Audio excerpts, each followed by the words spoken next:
Harper and Harper Audio present Eli Over Easy by Phil Stamper, performed by André Santana.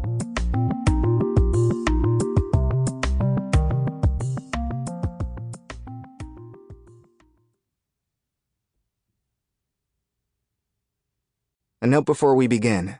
Don't forget to download the accompanying enhancement PDF from your audiobook provider. It contains the recipes you will hear in this book.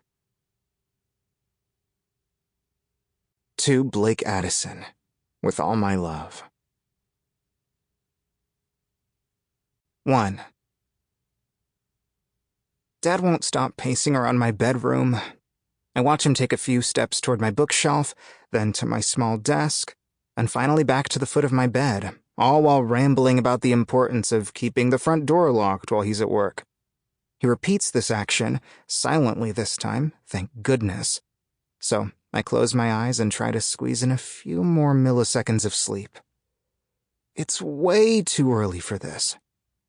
Mrs. Martinez is right next door, he says, as if we haven't gone over this before, as if I don't know where our literal neighbor lives. She'll come and check on you this afternoon, but if anyone knocks on the door, what do? We get the step stool out and look through the peephole before letting anyone in. I pull the covers over my head in a weak attempt to end the convo. Right. He takes a sharp breath. Just like at the old house. This apartment is nothing like the old house, I think. But I don't dare say it aloud. The move to our tiny Manhattan apartment only took a couple days, but the last 6 months have been a hard adjustment, to say the least. Mom led the charge, though, despite my dad's hesitation, and before I knew it, we were adjusted. But a few months ago, Mom died, which makes us whatever the opposite of adjusted is.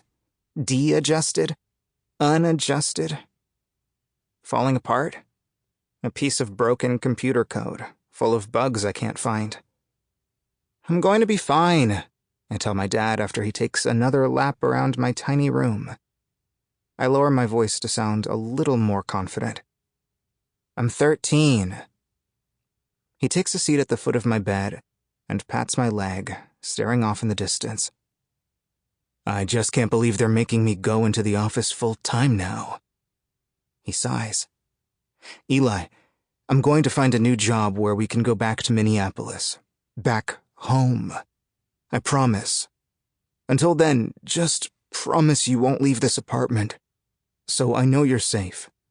I won't unless you hear a fire alarm, he interrupts. Then you find Mrs. Martinez and there's not going to be a fire alarm, I say confidently. It's fine, Dad. Just go to work. He stands again, after a bit of hesitation, and paces another lap around the bed. Get up, he says, exhaustion weighing down his voice. I'll walk you through all the emergency numbers on the fridge. I roll out of bed after a slightly melodramatic sigh and follow him into the main area of our apartment, a teeny tiny space that the living room and the kitchen somehow fit into. Gotta love New York City. A list on the fridge has phone numbers of everything from hospitals to poison control to the superintendent of the building. It also has all the account information for all of Dad's restaurant delivery apps. He walks me through them in excruciating detail. He's been a little bit like this ever since we moved to New York City, but since Mom died, his anxiety has gotten worse. He's hesitant, repetitive, frazzled, uncomfortable. As he grabs his messenger bag and opens the door, I remind myself that it'll get better someday. It has to. Love you, Eli, he finally says. With the kindest smile I can muster in this tired state, I push him into the hallway. Love you too. I shut the door with a sigh. Before I can even turn the deadlock from my end, Dad uses the key to lock it, then checks the knob in case it somehow didn't work. Sample complete. Ready to continue?